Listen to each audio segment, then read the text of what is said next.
آ کے ختم ہوتی ہے کس پہ؟ ڈالر پہ. ہماری سوچ آ کے ختم ہوتی ہے ایک فارچونر پہ. ہماری سوچ آ کے ختم ہوتی ہے گھر پکی سڑک آنے پہ.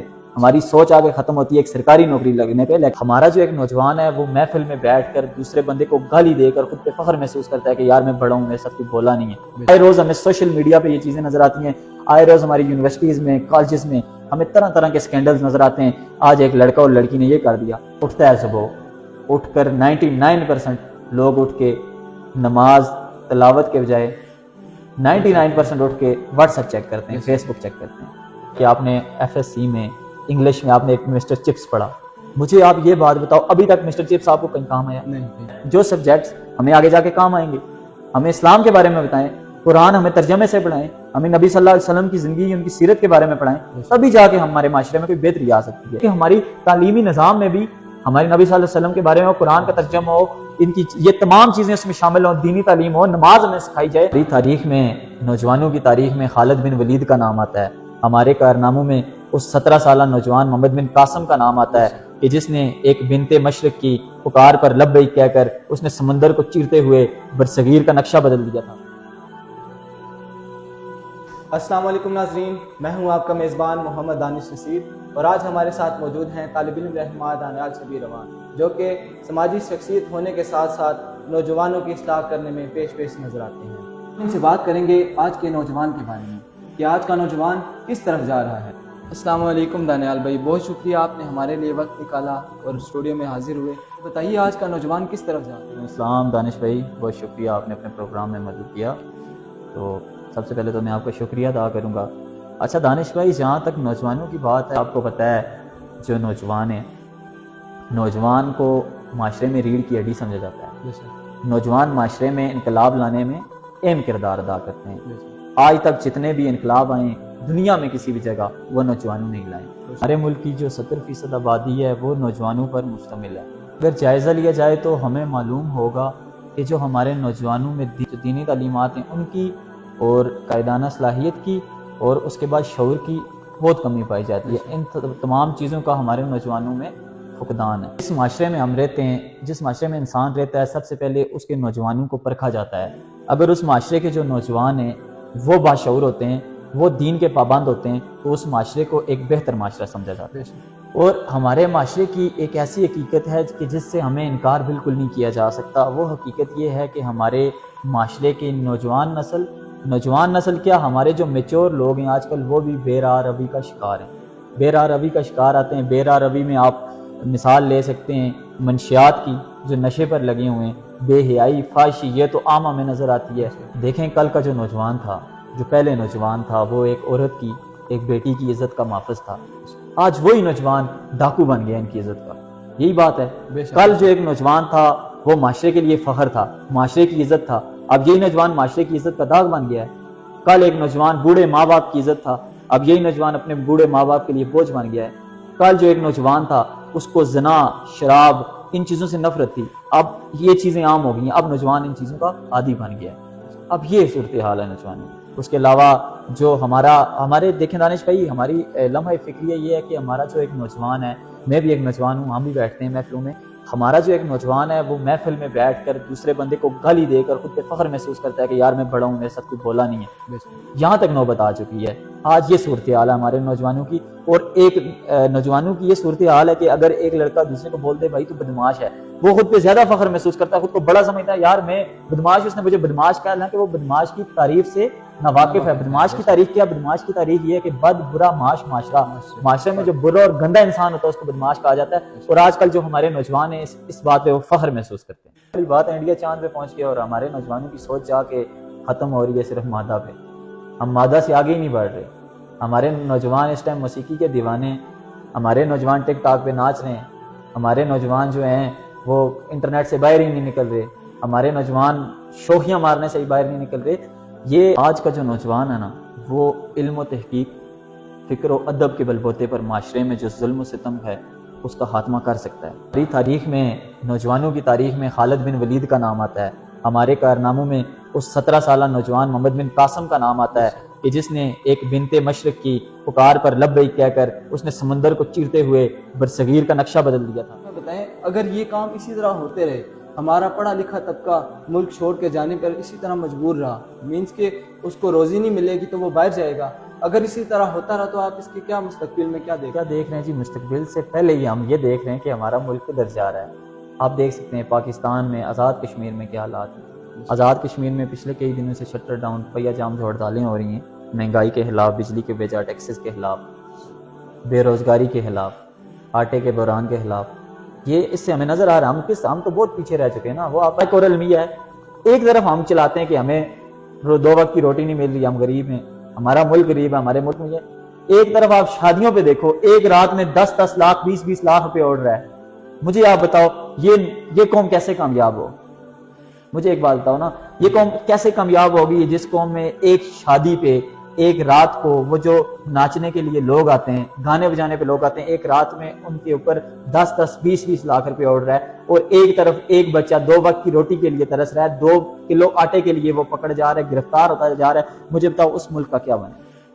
جس ملک میں جو ملک کھا گئے، جو اربوں روپے کروڑوں روپے کی کرپشن کر گئے، ان کے اوپر کسی نے ہاتھ نہیں ڈالا، ایک بچہ 2 کلو آٹا چوری کرتے ہوئے پکڑا گیا تو اس کو باندھ دیا گیا ایک تھم کے ساتھ، اس ملک کا کیا بنے گا؟ آپ کو یہ تو آپ بات کر رہے ہیں کہ نتائج مستقبل سے پہلے ہی ہم تباہ ہو گئے۔ ہر چیز آئے روز ہمیں سوشل میڈیا پہ یہ چیزیں نظر آتی ہیں، آئے روز ہماری یونیورسٹیز میں، کالجز میں ہمیں طرح طرح کے سکینڈلز نظر آتے ہیں۔ آج ایک لڑکا اور لڑکی نے یہ کر دیا، آج ایک لڑکا اور لڑکی یہاں پکڑے گئے۔ بات یہ ہے کہ ہمارے جو والدین ہیں، اس کے پیچھے بے حیائی ختم کرنے کے پیچھے بھی میرا یہ نظریہ ہے کہ ہمارے جو والدین ہیں، جتنے بھی والدین ہیں، ان کو چاہیے کہ اپنے اولاد کو دین کی تربیت دیں، دینی تربیت دیں، ان کی وقت پر شادیاں کروائیں، ان کی دیکھیں آپ کتنے لوگ ہیں جو بچے ہیں، لڑکیاں لڑکے، جب ان کی وقت پر شادی نہیں ہوتی تو وہ غلط کاموں میں ملوث ہوتے ہیں۔ اور یہ حدیث کا مفہوم بھی ہے یہ کہ جب تم شادی کرو رزق اللہ دے گا، اللہ برکت دے گا۔ ہمارے لوگ سوچتے ہیں کہ بھائی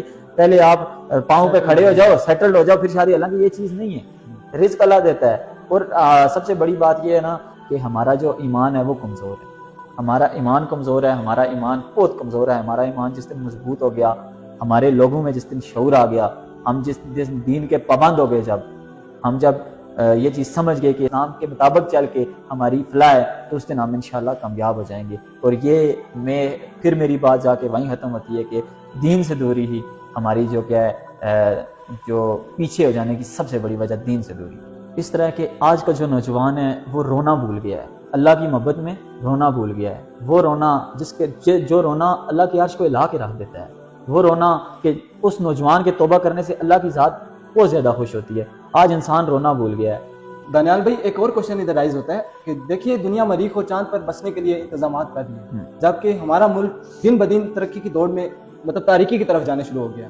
ہمارا نوجوان جس روزگار کی تلاش میں ملک چھوڑنے پر مجبور ہے، جہاں پہ ادھر مارس اور مریخ اور چاند پر جانے کے انتظامات کیے جا رہے ہیں، یہاں پر غریب کو 2 وقت کی روٹی میسر نہیں ہے۔ آپ اس بارے میں کیا کہیں گے؟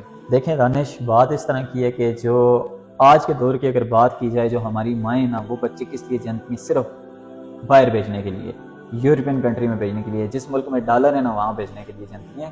ہماری سوچ آ کے ختم ہوتی ہے کس پہ؟ ڈالر پہ۔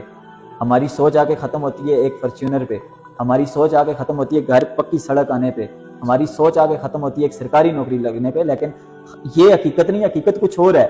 شعور اس کو بولتے ہیں کہ جب آپ آنے والی نسلوں کے بارے میں سوچو۔ اب آپ کے بقول، اور یہ حقیقت ہے کہ انڈیا چاند پہ پہنچ چکا ہے، ٹھیک ہے، اور ہم کدھر جا رہے ہیں؟ ہمارے ملک میں تو ادھر عوام کو آٹا بھی میسر نہیں ہے۔ ہمارے آپ دیکھ سکتے ہیں آٹے کا فقدان ہے، پانی کا فقدان ہے، بجلی کا فقدان ہے۔ چاند پہ ہم کیا پہنچیں گے؟ یہاں تو ایک غریب کو 2 وقت کی روٹی میسر نہیں ہے، ہم چاند پہ تو بہت دور کی بات ہے۔ یہ ساری بات کس لیے؟ ہمارے جو حکمران ہیں، جو اب دور چل رہا ہے نا، جو امیر ہے وہ امیر سے امیر ہوتا جا رہا ہے، اور جو غریب ہے وہ غریب سے غریب تر ہوتا جا رہا ہے۔ مسئلہ یہ ہے ہمارے حکمرانوں میں ہے، ہمارے ملک میں مسئلہ نہیں ہے، ہمارے ریاست میں مسئلہ نہیں ہے، مسئلہ ہمارے حکمرانوں پہ۔ تو دانیال بھائی، ادھر ایک اور کوشچن بھی رائز ہو رہا ہے کہ آج جو کچھ ہو رہا ہے، اس کو روکنے کے لیے یا اس کو کم کرنے کے لیے ہم لوگ انفرادی یا اجتماعی طور پہ کیا ایسے کام کر سکتے ہیں؟ جو حالانکہ میرا ناقص سا مشورہ ہے، مجھ سے زیادہ سمجھدار لوگ بھی موجود ہیں، لیکن مشورہ میرا یہ ہے کہ سب سے پہلی جو چیز ہے ہمارے اندر، وہ ہمیں دین سے دوری ہے۔ آج جب ایک بندہ اٹھتا ہے صبح، اٹھ کر 99% لوگ اٹھ کے نماز تلاوت کے بجائے 99% اٹھ کے واٹس ایپ چیک کرتے ہیں، فیس بک چیک کرتے ہیں، سوشل میڈیا نے ہمارے نوجوانوں کو، ہماری نوجوان نسل کو، بلکہ ہمارے بچوں کو، ہمارے بزرگوں کو اتنا خراب کر کے رکھ دیا کہ ہم دین سے دور ہو گئے۔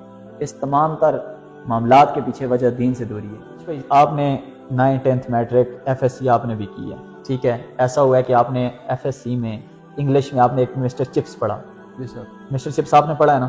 اب مسٹر چپس مجھے بتاؤ، ابھی تک آپ LLB کے اسٹوڈنٹ ہو، فائنل ایئر کے اسٹوڈنٹ ہو، مجھے آپ یہ بات بتاؤ، ابھی تک مسٹر چپس آپ کو کہیں کام آیا؟ نہیں کہیں کام آیا نا۔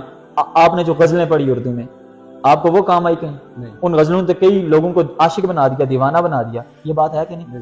اب یہ ہمارا جو تعلیمی نظام ہے نا، اس میں خرابی ہے، یہ خرابی اس میں سریعام ہمیں نظر آتی ہے کہ ہمارے تعلیمی نظام میں بجائے محمد صلی اللہ علیہ وسلم کی سیرت پر یہ کوئی مضمون رکھیں، وہ ہمیں تعلیم، اسلامی تعلیم دیں، ان نے مسٹر چپس اور وہ غزلیں رکھی ہوئی ہیں۔ یہ ہماری ایک بہت بڑا فالٹ ہے تعلیمی نظام میں۔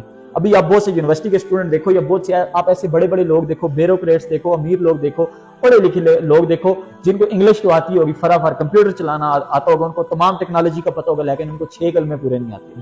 ایسے کتنے لوگ ہمیں نظر آتے ہیں انہیں 6 کلمے پورے نہیں آتے ہوں گے؟ اس کے پیچھے وجہ کیا ہے کہ ہمیں تعلیمی نظام میں بچپن میں ہمیں جو ہماری دینی تعلیم ہے وہ نہیں دی جائے۔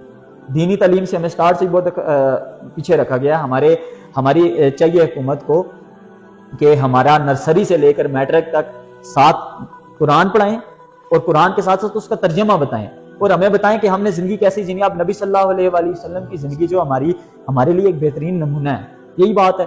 اب بہترین نمونہ ہم ان کی زندگی سے سیکھیں، ہمیں تو وہ بتایا ہی نہیں جاتا۔ وہ تو ہم جب ہمارے بچے گھروں میں آتے ہیں، گھروں میں ان کے والدین جو ہوتے ہیں ان کو وہ مدرسے میں قاری صاحب کے پاس بھیجتے ہیں کہ یار ان کو آپ قرآن پڑھاؤ، لیکن یہ کام مطلب تعلیم ہم پاکستان میں لیتے ہیں۔ ہمارا ملک لا الہ الا اللہ کی بنیاد پہ بنا ہے، تو ہمیں چاہیے کہ ہماری تعلیمی نظام میں بھی ہمارے نبی صلی اللہ علیہ وسلم کے بارے میں قرآن کا ترجمہ ہو، ان کی یہ تمام چیزیں اس میں شامل ہوں، دینی تعلیم ہو، نماز ہمیں سکھائی جائے، ہمیں سارے کلمے پڑھائے جائیں، ہمیں دنیا میں اٹھنے بیٹھنے کی دعائیں، یہ ساری چیزیں سکھائیں، لیکن اس چیز کا ہماری تعلیمی نظام میں ہمیں فقدان نظر آتا ہے۔ ہمارے تعلیمی نظام میں جو ہمیں نہیں بتایا جاتا کہ اسلام کیا ہے، اسلام کو اتنا، جب ہم اسلام دیکھتے ہیں، اسلام سنتے ہیں، ہمیں اسلام اتنا سخت کر کے بتایا جاتا ہے کہ دوزخ میں یہ ہوگا، آپ کو یہ سزا ملے گی۔ اللہ کے بندو، آپ جنت کے بارے میں تو بتاؤ۔ وہ رب کی ذات جو 70 ماہوں سے زیادہ ایک بندے کو پیار کرتی ہے، وہ اس کے بارے میں تو بتاؤ۔ اللہ غفور الرحیم ہے، وہ بھی تو آپ بتاؤ۔ اپنے بندوں کو آپ بتاؤ کہ نماز، یہ نہ بتاؤ کہ ٹھنڈے پانی سے اٹھ کے آپ نماز نہیں پڑھو گے تو آپ کو یہ گناہ ہوگا، بلکہ یہ بتاؤ کہ اٹھ کے ٹھنڈے پانی سے آپ وضو کرو گے تو آپ کو اتنا ثواب ملے گا۔ آپ اس کو پازیٹیو طریقے سے بیان کرو نا۔ اور جو آپ نے بات کی ہے کہ یہ سے بہتری کس طرح ہو سکتی ہے، بہتری اس طرح ہو سکتی ہے جب میں تو یہی کہوں گا ہمارا تعلیمی نظام نہیں ٹھیک، ہمارا تعلیمی نظام اس لیے نہیں ٹھیک، ہمیں وہ سبجیکٹ پڑھائے جاتے ہیں جو ہمیں آگے کسی کام نہیں آتے، ان سبجیکٹ سے ہمیں دور رکھا جاتا ہے جو سبجیکٹس ہمیں آگے جا کے کام آئیں گے۔ ہمیں اسلام کے بارے میں بتائیں، قرآن ہمیں ترجمے سے پڑھائیں، ہمیں نبی صلی اللہ علیہ وسلم کی زندگی، ان کی سیرت کے بارے میں پڑھائیں، تبھی جا کے ہمارے معاشرے میں کوئی بہتری آ سکتی ہے۔ دین سے ہم دور ہیں، ہم شعور سے دور ہیں، ہم عقل سے دور ہیں، ہم تو ان سب چیزوں سے دور ہیں، ہم کیسے کامیاب ہوں گے؟ تمام چیزوں میں یہ ہے کہ ہمیں ہمارے جو نوجوانوں کو اپنے ظاہری اور باطنی اصلاح کرنی پڑے گی، پھر جا کے اس معاشرے میں کچھ نہ کچھ بہتری آ سکتی ہے۔ اچھا دانیال بھائی، آپ آج کے نوجوان کو ہمارے چینل کے تھرو یا پھر ہمارے باقی سوشل میڈیا کے تھرو کیا پیغام دینا چاہیں گے آج کے نوجوان کو؟ آج کے نوجوان کو یہی پیغام دینا چاہوں گا کہ آج کا نوجوان ہے اپنی ظاہری اور باطنی اصلاح کرے، اپنی تاریخ جانے، اپنا مقام جانے، مادہ سے باہر نکلے، سوشل میڈیا سے باہر نکلے، انٹرنیٹ سے باہر نکلے، موسیقی سے باہر نکلے، یہ جو بدماشیاں ہیں یا یہ جو شوخیاں، اس کے علاوہ یہ جو آپ کہہ سکتے ہیں کہ ٹک ٹاک، ان چیزوں سے باہر نکلیں، اپنی تاریخ سے وہ جانے، واقف ہو، اس کو پتہ چلے کہ یار میں کیا ہوں، میری تاریخ کیا ہے۔ تاریخ میں اسلام کی تاریخ آپ اٹھا کے دیکھیں، نوجوانوں نے کیا کیا ہے، نوجوانوں نے تو برصغیر کا نقشہ پلٹا ہے، نوجوانوں نے تو انقلاب لائے۔ اب یہی نوجوان جب ایک متحد ہو کر ایک سٹیج پر کھڑے ہوں گے اور دین کے مطابق چلیں گے تو پھر جا کے یہ کامیاب ہوں گے۔ اور میری نوجوانوں کو یہی پیغام ہے کہ خدارا اپنی تاریخ سے واقف ہو، اپنا مقام جانو کہ آپ کیا ہو، ٹھیک ہے، باہر نکلو اور باہر نکل کے اسلام کے مطابق چلو اور دنیا میں ایک انقلاب برپا کرو۔ میں گارنٹی سے کہہ سکتا ہوں کہ کوئی حکمران وہ انقلاب نہیں لا سکتا، کوئی بڑا آدمی وہ سیاسی لیڈر وہ انقلاب نہیں لا سکتا جو نوجوان انقلاب لا سکتا۔ یہ میرا ان کے لیے پیغام ہے کہ اپنا مقام جانو اور دین کے راستے پر قائم ہے۔